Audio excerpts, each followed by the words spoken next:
Welcome to the second, I think this is the second talk of the winter 2022 term for the Sound Studies Institute. We're coming to you from Amasquatchie, Waskahegan, sometimes known as Edmonton, Alberta. We're in Treaty 6 territory, which is the traditional homeland of the Cree, Blackfoot, Métis, Nakota Sioux, Iroquois, Dene, Ojibwe, Inuit, and many other Indigenous people. And sound and music has been heard here and created and celebrated for thousands of years by many diverse First Nations and cultures. And tonight we want to add our sounds to this history and with respect and solidarity. So welcome. And if you're here for the first time, the Sound Studies Institute is a research institute at the University of Alberta that celebrates and supports research into sound, looking at sound from all angles, including performative and artistic understanding of sound, but also other ways of thinking and understanding about how sound works in our world. Tonight we're going to be looking at how sound can help us heal, which I think is a topic I'm really looking forward to hearing more about from our guest tonight. I want to say before I introduce our guest and the topic of this evening, some of you may have seen this in our previous announcement. I intended to get this into an earlier version of the announcement about tonight's talk. But if you happen to have a pair of headphones that you can plug in, especially over the ear style headphones, but really anything, even earbuds would be better than nothing. But if you happen to have something like that tonight, might be a good chance.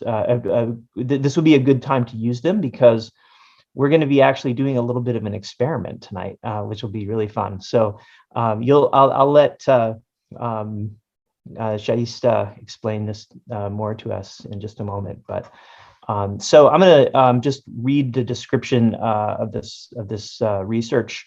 Hospitalization in the intensive care unit can have long-term psychological and physiological impact on people, affecting functional recovery and quality of life after ICU discharge. Post-traumatic stress symptoms, anxiety, depression, sleep disturbances, neurocognitive impairments, and intrusive memories are all common to ICU survivors. Anxiety affects approximately 70 to 80% of post-ICU patients. More than half of survivors report overwhelming mental health symptoms for several months after ICU. In COVID-19 patients, the psychological burden is even higher and persists for even longer. These greatly affect the quality of life of survivors and families, and of course, healthcare costs. Pharmacologic approaches have very limited effectiveness and can cause complications. Music and soundscape interventions are low-cost, patient-centered, non-invasive, and without dangerous side effects.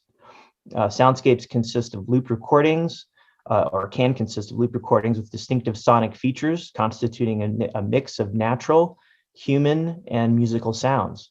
Although soundscape interventions have been favorable, have very favorable effects in the ICU, less is known for the post-ICU phase.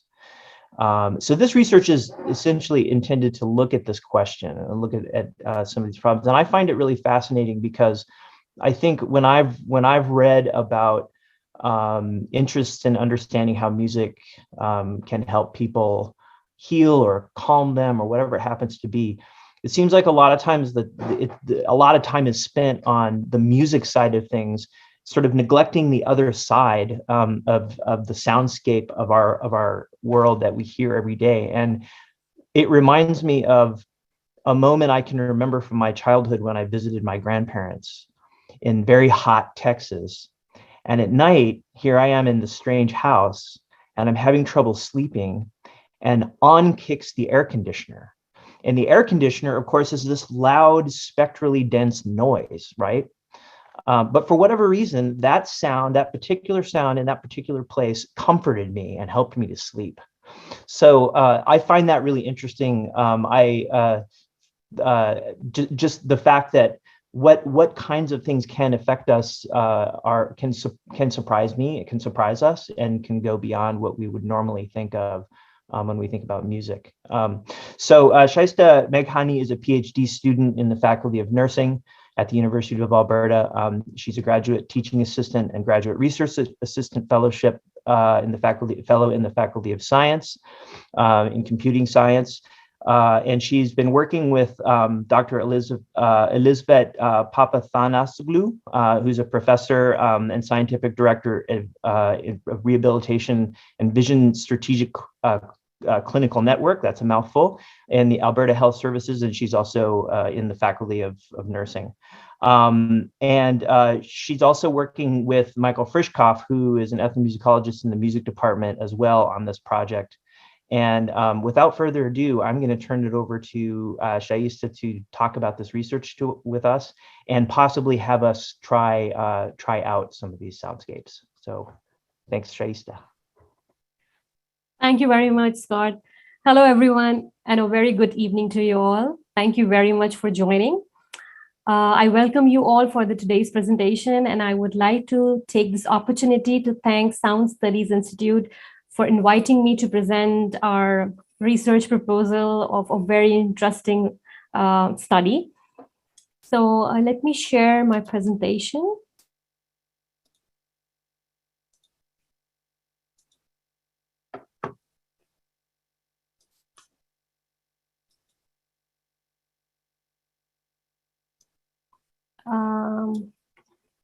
All right. So tonight I'm going to present the research proposal entitled The Effects of Soundscape Listening Intervention in Reducing Stress and Pain in Healthy Individuals and Post-ICU Survivors. I'm Shaista Meghani. I'm from Pakistan, and I'm a nurse by profession. I have graduated from the Khan University School of Nursing and Midwifery, Pakistan. I have a rich clinical experience of working in critical care areas on different capacities and positions. And I currently am doing PhD in nursing from the University of Alberta, as Dr. Scott has already mentioned it. And my PhD research interest surrounds the effects of soundscape listening intervention to reduce stress and pain in post-ICU care survivors. And to lead this project, I'm working with my supervisor, Dr. Elizabeth Papathanasoglu, and Dr. Michael, who is also the faculty of University of Alberta. I would like to take the opportunity again to acknowledge these funding partners in supporting to our research project, which are Alberta Machine Intelligence Institute, New Frontiers in Research Fund, and VP Research Seed Grant. Before I move on, let me first discuss autonomous adaptive soundscape and the project goal. It is an intelligent bio-algorithmic system generating therapeutic soundscapes for critically ill patients using machine learning and biofeedback to induce relaxation, improve sleep, reduce agitation, anxiety, delirium, and so on. So the AAS, which is autonomous adaptive soundscape, seeks to basically optimize the patient's sonic environment by dynamically selecting, tuning, and mixing files from an audio library encompassing a wide range of recordings like natural, musical, or synthetic. And our AAS reinforcement learning prototype can only select from around 1,000 soundscapes effectively. But our soundscape research team has assembled over 100. So that's important because people's preferences may vary widely depending on their background or whatever their conditions. So the issue is, for a given patient or any individual, how to pick the dozen soundscape that are most likely to work well when we can't necessarily get them to listen to them all. So our research contributes importantly to solving that problem. Once we have the results, we may be able to make an educated guess about the best pick of those sounds based on participants' demographic profile, which may include their medical profile or their musical taste and experiences, which we hand over to the AAS algorithm. Only then we can allow AAS to proceed to adjust the sonic environment dynamically in real time. So our piece of the research basically does not directly involve AI, but rather it's preparatory to developing the AI piece. Results of our research will allow us to design an effective autonomous system. So generally, one of the most vulnerable populations which suffers from stress, anxiety, pain, and post-traumatic events, sleep disturbances, neurocognitive impairments, and so on are critically ill patients, whether they are in the ICUs or any critical care areas or after the ICU phase. And treatments and experiences in the ICU are often stressful and can have long-term physiological and psychological impact that could affect functional recovery and quality of life. So we see that like pharmacological approaches are usual mode of treatment for such conditions, but can potentially cause harmful effects and are associated with increased cost. However, there are some non-pharmacological measures available, such as this, like sound and music therapies. These interventions are low cost, they are non-invasive and without dangerous side effects.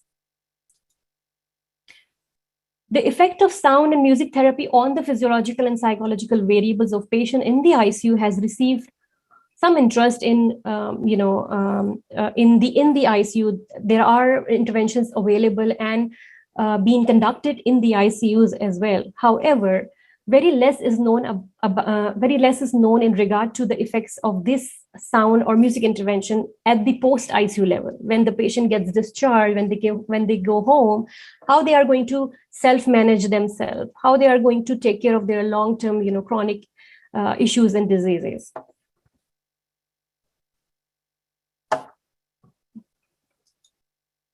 So multiple pharmacological interventions have failed to demonstrate improvements in preventing delirium or shortening its duration, leading to increasing interest in non-pharmacological therapies, such as early aggressive physical mobilization and sound therapies and so on. Research evidence has shown that music and soundscape can induce relaxation. It can improve sleep, reduce stress, anxiety, and delirium, so forth and so on. We believe that the study ultimately will be having, significant potential to support better health for ICU survivors in Canada. And it is also pertinent for COVID-19 patients as well, who are recovering after the ICU, and they remain vulnerable to long-term effects, which increase morbidity and heighten mortality risks. And most significantly, in relation to AAS can run continuously without need for personnel, even when this person is sleeping or doesn't wish to intervene by picking a different soundscape. So no conscious active engagement with the system will be required from the patient when we are using AAS. So the objective of our first pilot, this research study, is to discover the correlation between preferred soundscapes and participants and patients' characteristics. And also in the next level, we are going to explore the effectiveness of these soundscapes in reducing stress and pain and mitigating post-traumatic stress disorders for post-ICU patients. And this is the overall research objective of my PhD thesis, which is going to be conducted in 3 phases ultimately. And this pilot project is going to lead us to extend our research process further. So our overall research study will be based on quantitative and qualitative approaches, and it will be a participatory action research where different academic and clinical stakeholders and also study participants will be encouraged to serve in the research process.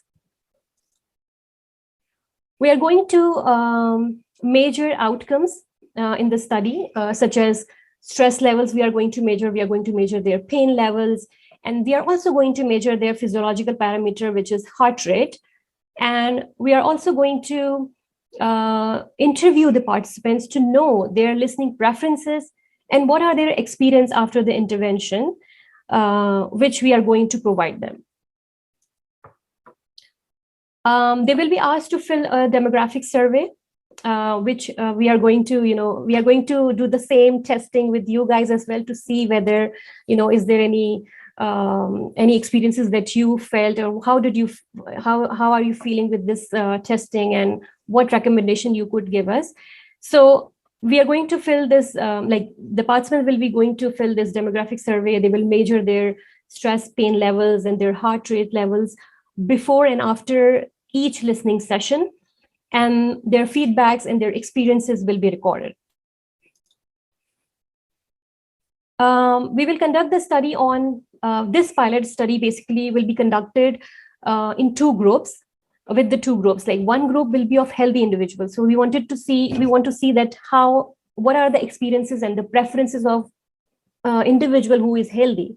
And the other group will be post-ICU survivors, and we are going to see that what are their preferences in terms of music, soundscape, and what are their experiences related to it. This will be our eligibility criteria to participate in this research study. And of course, the ethics approval of the study has already been obtained, and permission to recruit the participants have been approved as well. So what are we going to do in the intervention, and how implementation will be conducted? So we have collected some soundscapes from a music site, which is specifically designed for the purpose of this study. Participants will listen to the pre-selected soundscape for about like 10 to 15 minutes. And then they will rank the top 5 soundscapes which they feel most relaxing. And subsequently, participants will select one soundscape from the top 5. And then they will listen to it for about 20 to 30 minutes, twice per week for 5 days continuously.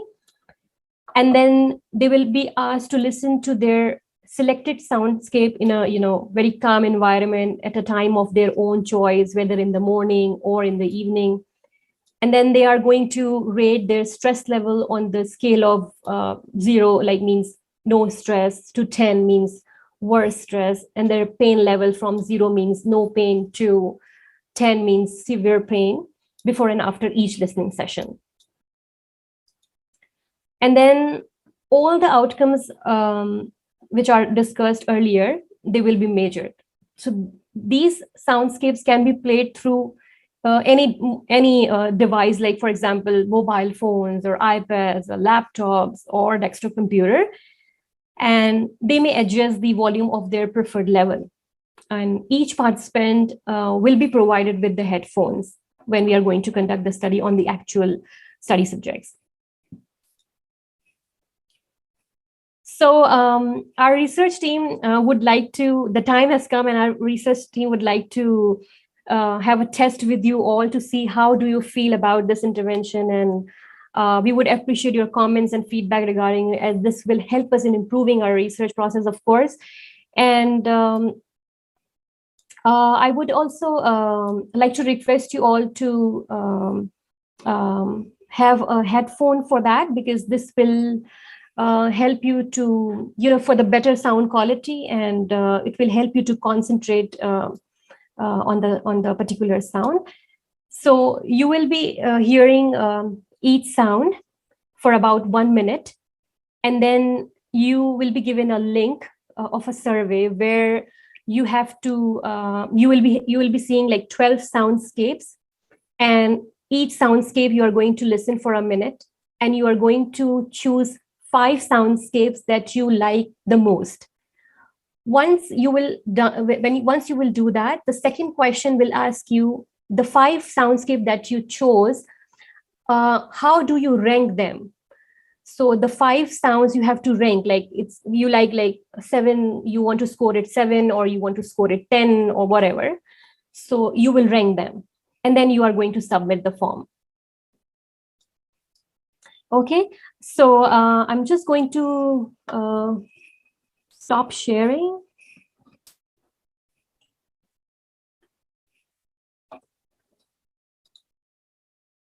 Okay. Yeah.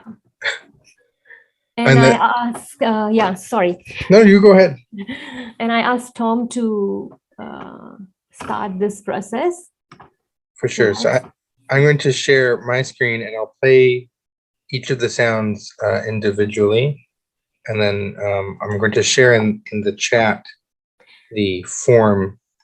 I hope all the participants have understood the instructions. Do you have any questions? Should I repeat the instruction or is it clear?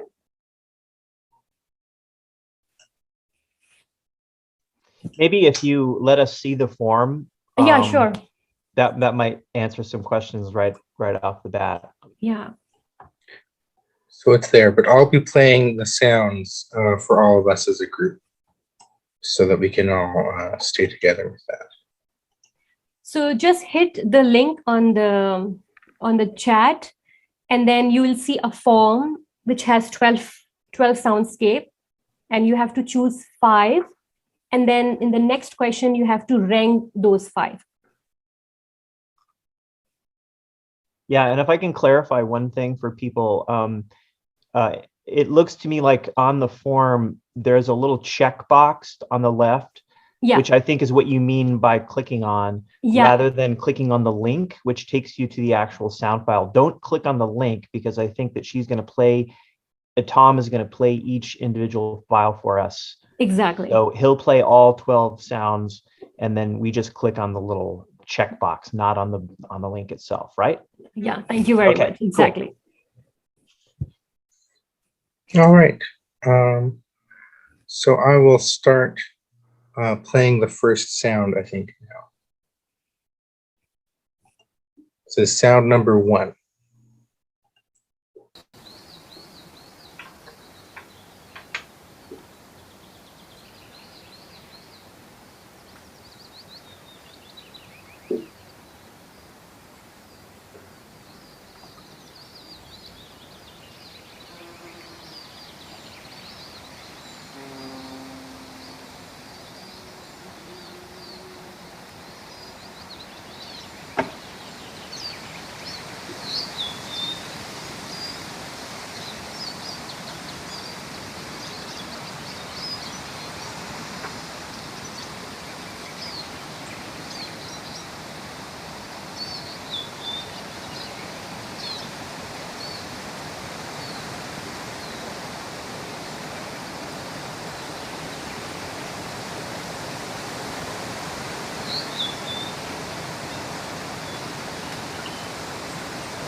Okay.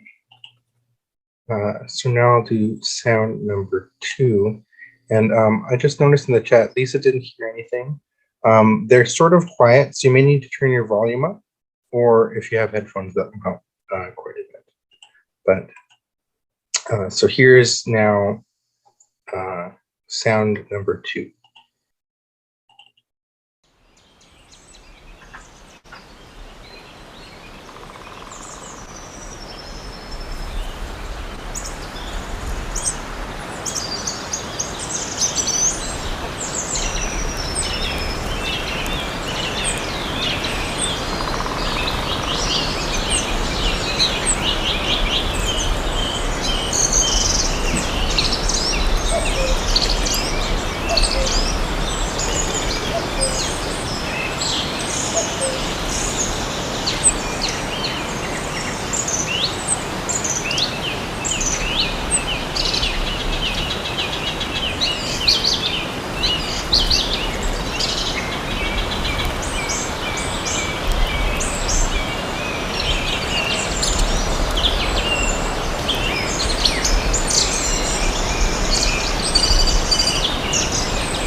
Okay. And now this is sound number 3.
And so now this is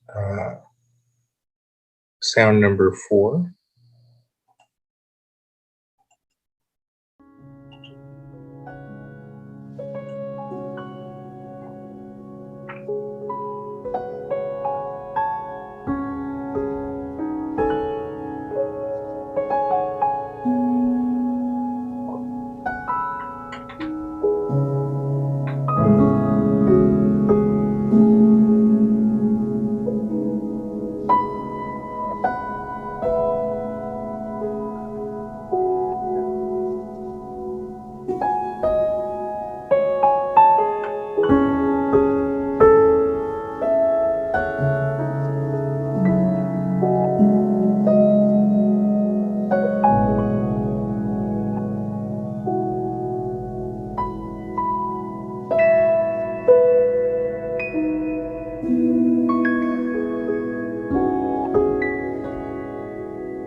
Okay.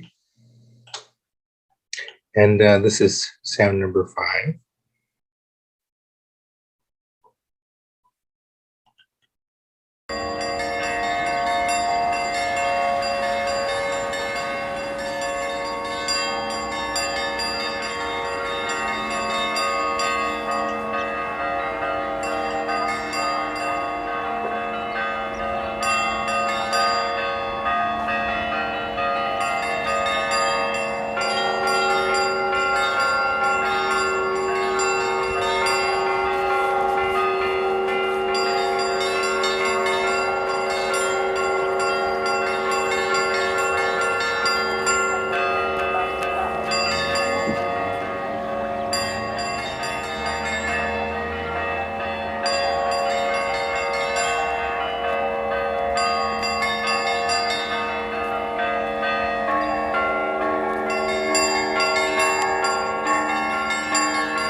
And sound number 6.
Sound 7.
Sound 8.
Sound 9.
Sound 10.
Sound 11.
And Sound 12.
And that's it.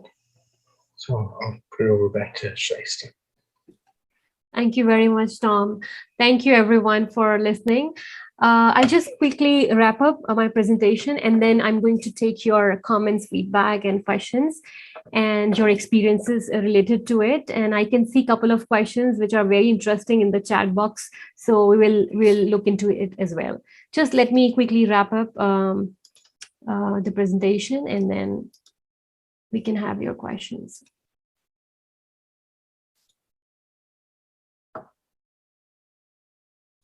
All right, so whatever data we are going to gather, like the listening experiences and all those like stress levels and pain levels, we are going to analyze this data through quantitative data, and we'll analyze qualitative data with the statistics and the softwares.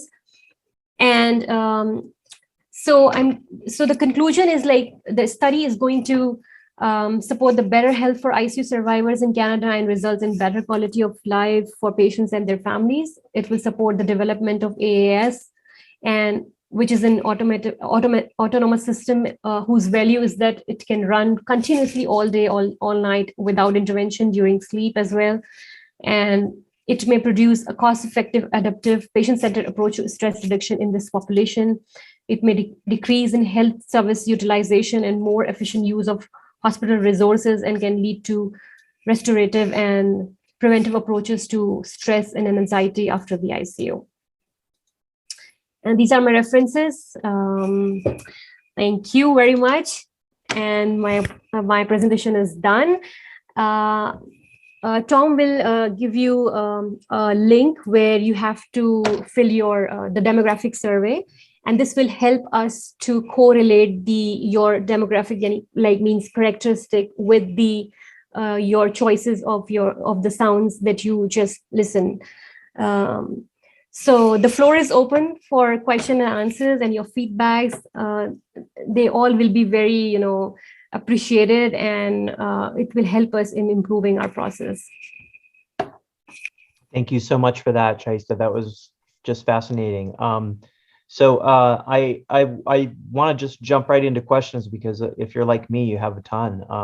I see one already from Carrie, who is asking, and this is a great question, I was wondering too, will there be some sort of volume adjustment? Because a few of them would have been more relaxing for me if they were at different volume, i.e. quieter. And I think this is just like maybe a way to expand on this question is maybe just what are your requirements in the proper laboratory environment, understanding that this is online and the Zoom audio isn't particularly great. So this isn't obviously the ideal environment. What is the ideal environment, and what kinds of controls do you give the patient in terms of adjustment to volume?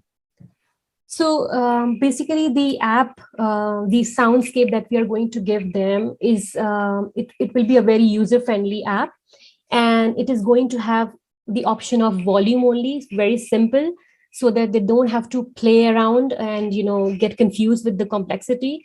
So it will only have the volume, and they can adjust the volume according to their own own interest, like whether they want high or whether they want low, or whatever their preferences will be. So, and the environment, they could choose, like whether they want to listen it in the morning, they want to listen it in the evening, or in a room, or if they want to go outside and then they want to listen, they can. So basically, it has to be an environment, a calm, a peace environment where they could sit and relax. Or whether if they want to lie down, they can do that as well. So whatever time they want to listen to it, it will be their choice. I see. So they have control over where they want to listen to this. Obviously, you give them some guidance about trying to find a location where they can feel relaxed. But Yeah. do you have any suggestions for them about background noise and whether they should try to find a quiet environment, or maybe it doesn't matter because maybe when it's mixed with the background noise, that's just part of it, depending on where they are, I guess. But what do you usually counsel? Basically, we would definitely encourage them to have a calm, like without distraction environment, so that they could focus and concentrate and feel it. And that will definitely affect on whatever motive we are looking for, whether it is stress or anxiety and pain. And so obviously, when they will listen in a calm environment, when they are relaxing, there is no distraction, and then they could feel it, and then this will help in some stimulants of the brain chemicals that would release and help them in reducing their anxieties and stress. Yeah. I hope I answered this question. Yeah, no, I think that's a good answer. I mean, there's just a bunch of really great questions in the chat continuing here. So I want to let's see, how your study account for ordering bias in terms of the Soundscape given. And this actually, I want to link this to another question down below.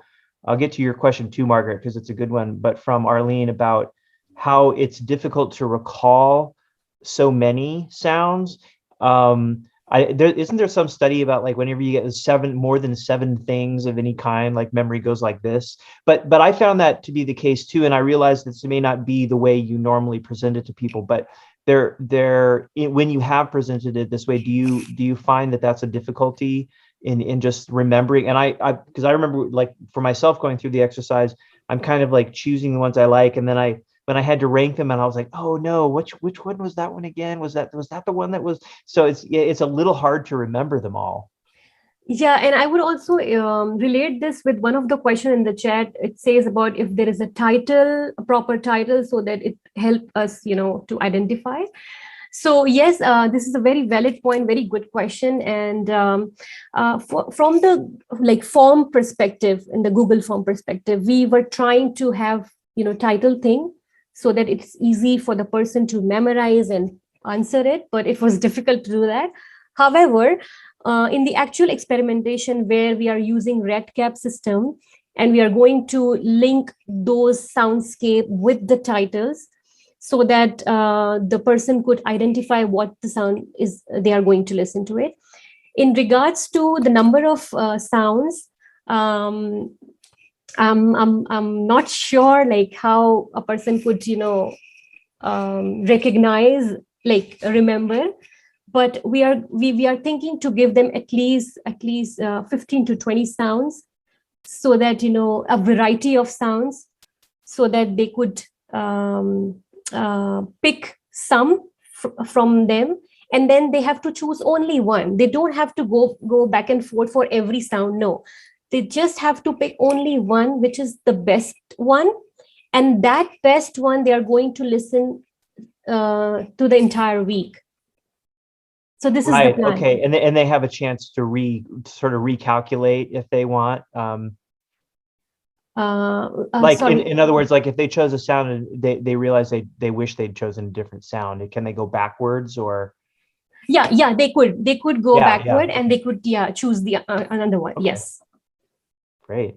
And I'm just going to keep going here. These are great questions. Margaret is asking about, she says, several of them made me feel stressed. Soundscapes that are busy, or water that's running too fast, or stormy, heavy rain. I use soundscapes to fall asleep sometimes and avoid water and rain. I wonder if this is something that might come out in the study. And I was wondering about that too, just in terms of even the kind of risk assessment that you have to put into your ethics proposal, because I do know that, I mean, sound can be triggering for people, right? And it like what's like, and I use myself as an example because I have a pretty wide range of kinds of music that I like to listen to, and therefore I'm pretty, I don't know, the kinds of things that make me feel relaxed are probably not the kinds of things that would make most people. Yes. And in fact, some of them might actually be really disturbing for people. So I don't know if there's, if you think about like risk factors and those kinds of things when it comes to the sounds you're choosing. Yeah, so it's a very, very good question. And this happens with me as well, because there are some sounds which makes you feel sad and you cry and, you know, things like that. So, and yes, in the ethics application, we answered this question that this is the possibility where some sounds may trigger their, you know, bad memories or something like that. So in that case, they could, you know, stop listening to those soundscapes. They could report to us. We will help them in, you know, whatever capacity we can, like in referral or whatever, and they can abort this sound intervention right away. And if they want to, you know, like they want to change to another sound, if they want our facilitation, if they want we to sit with them and select, we could also do that. So this is also a plan that where some of the participants are not, you know, friendly with the app or the play thing. So I'm, as a, you know, investigator or the research assistant we do have, so that person will sit with the participant and help them in, you know, figuring out everything. And once they are settled, then then they can go, you know, individually at their own pace.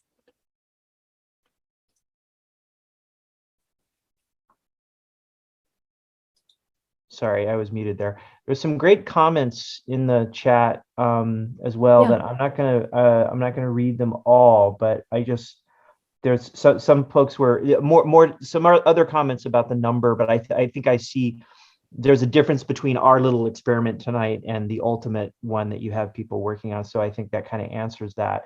And also just acknowledging that titles would be good.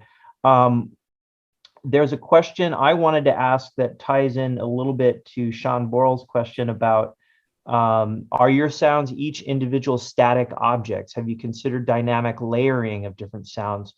For example, the guchin over top of the water. And that I want to add on to that question. Also just wondering about whether you feel that it's necessary that the sounds, whether they're layered or whether they're individual sounds, whether the sound, do you feel it's important that the sounds be identifiable? In other words, what if it was, have you considered using sounds that are extremely abstract and perhaps don't point to any real world sounds, but could still nevertheless be relaxing? I don't know if that's a weird question, but it's one of the things that Sean's question makes me think about too. To be very honest, I'm not very expert in sound thing. But obviously this is a good question, and I think Dr. Michael would be the best person to answer this question. Because honestly, I don't have any idea about like how the variety of the sounds and what is the layering thing. I have no idea about it, but Dr. Michael would be the best person. I wish if he could have attended this session, he could have answered. But definitely I'm going to share this question with him, and we can give the answer to you and you can share. Yeah. I'm sorry about that. No, it's totally fine. And actually, I mean, part of it, I'm partly answering the question out of my curiosity, and I'm also just vamping off of what I'm seeing in the chat. I know because I've talked to Michael about this project, I know some of these answers already, but I'm still, okay. But I haven't talked to him recently about it because this project's been going on. Yeah. Okay. I'm just looking to see. Sean again says, it sounds like your target is post-ICU. Would it be possible to use these soundscapes during the ICU experience itself? Is it possible for sedated patients to benefit from this? Yes, there are studies conducted already in the ICU, and we are actually our team is divided into different phases of of this overall research. So there is a team who will work with the ICU patients in the ICU, and there is a team who will work post ICU patients. So for my project, like my piece is for the post ICU patients.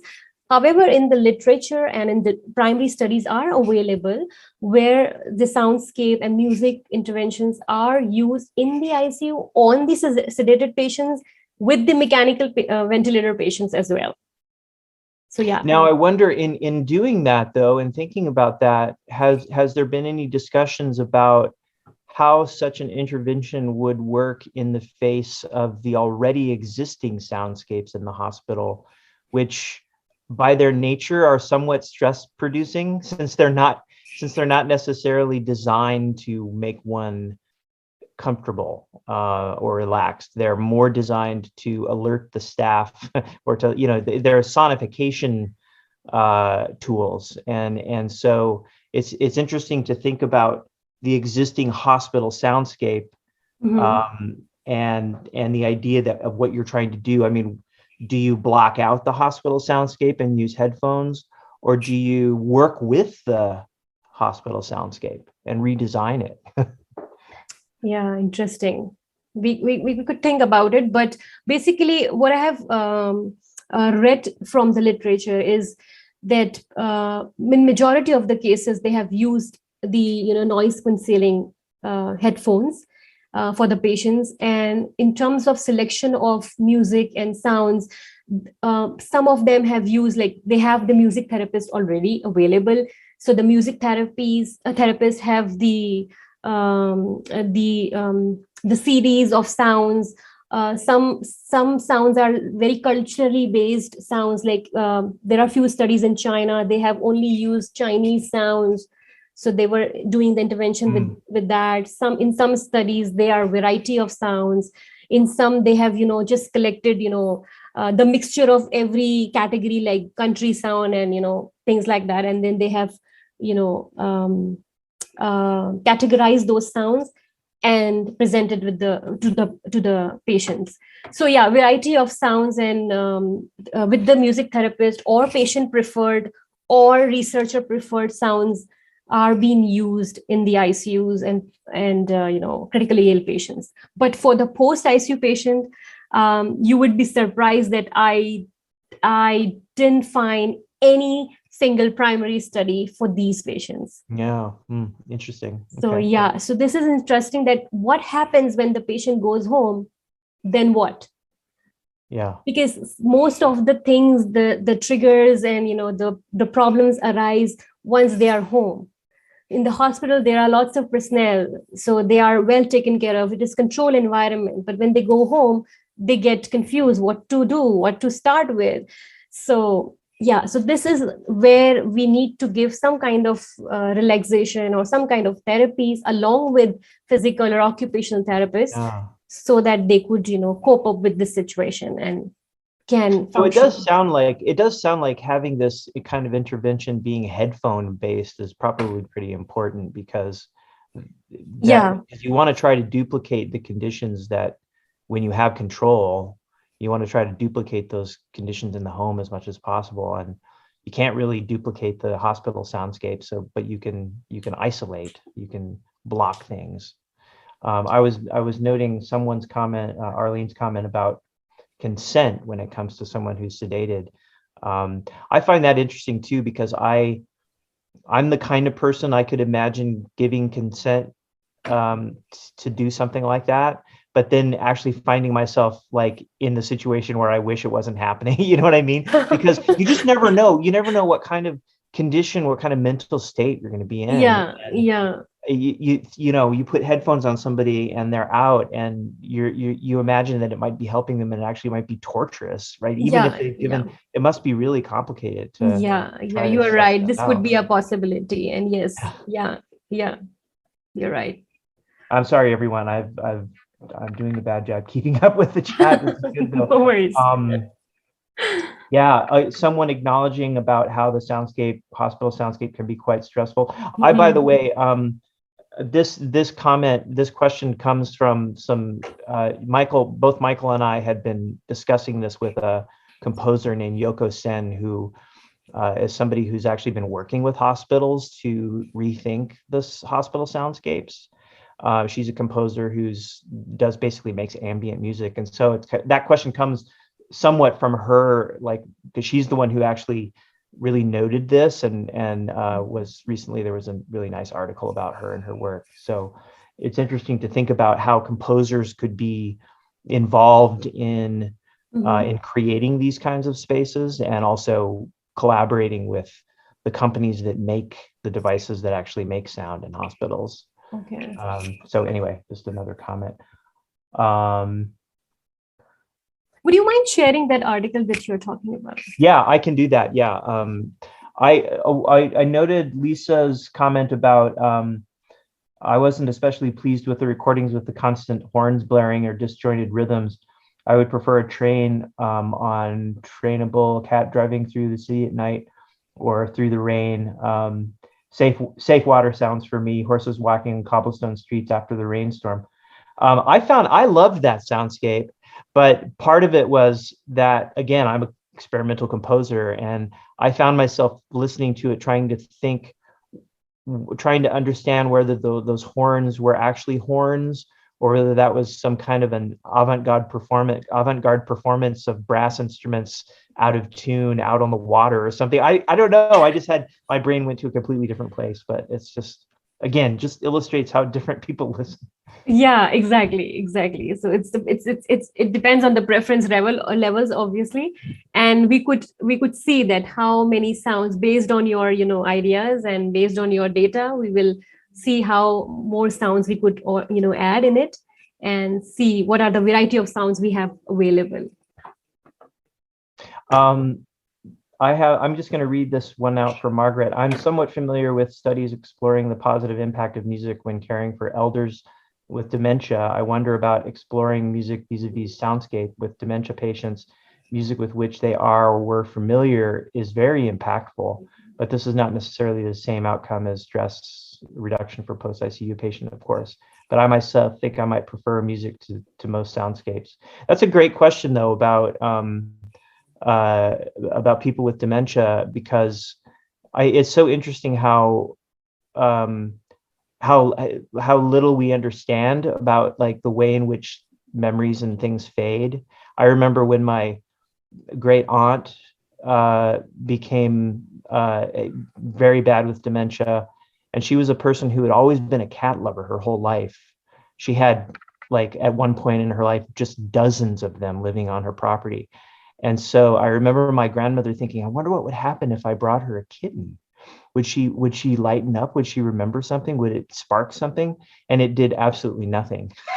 So you just don't. But yeah, I mean, you wonder about how sound could work in that kind of environment. Thank you very much for giving me this opportunity, and I'm really glad for such beautiful, interesting questions and comments. And definitely I'm going to discuss this, and we will work through it. And I would really request all of you to please fill those forms for us, so that it will help us to connect and see the correlation between the two. Thank you very much for joining, and have a very good night.